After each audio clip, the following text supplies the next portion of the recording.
মাথায় ইট নিক্ষেপ আর কয়েক সেকেন্ডের নিখুঁত অভিনয়, এরই মধ্যে সবার চোখের সামনে ঘটে গেল এক পরিকল্পিত ছিনতাই। রাতের নির্জনতায় রাজধানীর মিরপুরের শেওড়াপাড়ায় চলন্ত মোটরসাইকেল আরোহীর ওপর এভাবেই এক পরিকল্পিত হামলার ঘটনা সামনে এসেছে, যার সিসিটিভি ফুটেজ দেখে বিস্মিত ও আতঙ্কিত হয়ে পড়েছেন সকলেই।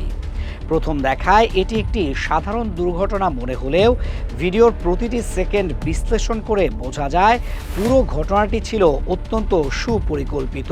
ভাইরাল হওয়া ফুটেজে দেখা যায় হেলমেট ছাড়া এক যুবক মোটরসাইকেল চালিয়ে সড়ক দিয়ে যাচ্ছিলেন। ঠিক তখনই রাস্তার পাশে ওত পেতে থাকা কয়েকজন দুর্বৃত্ত তার গতিবিধি লক্ষ্য করতে থাকে।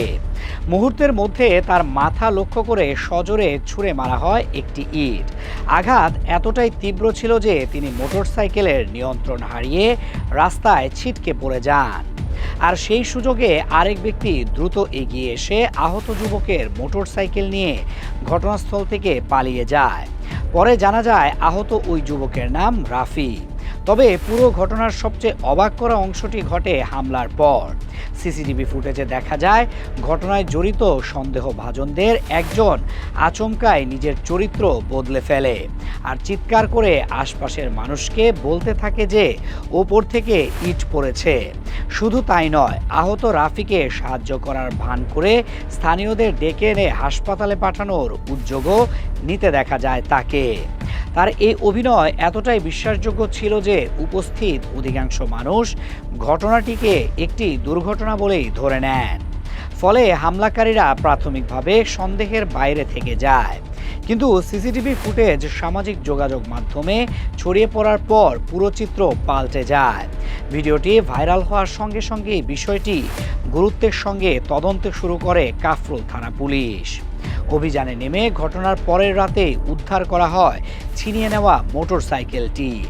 কাফরুল থানার ভারপ্রাপ্ত কর্মকর্তা মোহাম্মদ সাজ্জাদ জানিয়েছেন, মোটরসাইকেলটি বর্তমানে পুলিশের হেফাজতে রয়েছে এবং হামলায় জড়িতদের ধরতে একাধিক টিম একযোগে কাজ করছে।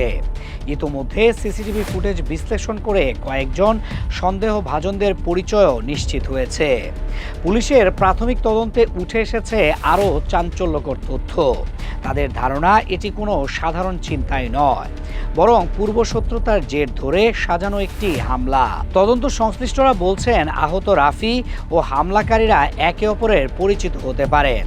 যদিও এ ঘটনায় এখনও আনুষ্ঠানিক কোনো অভিযোগ দায়ের হয়নি, তবুও পুলিশ ঘটনার প্রকৃত কারণ উদ্ঘাটনে কাজ চালিয়ে যাচ্ছে।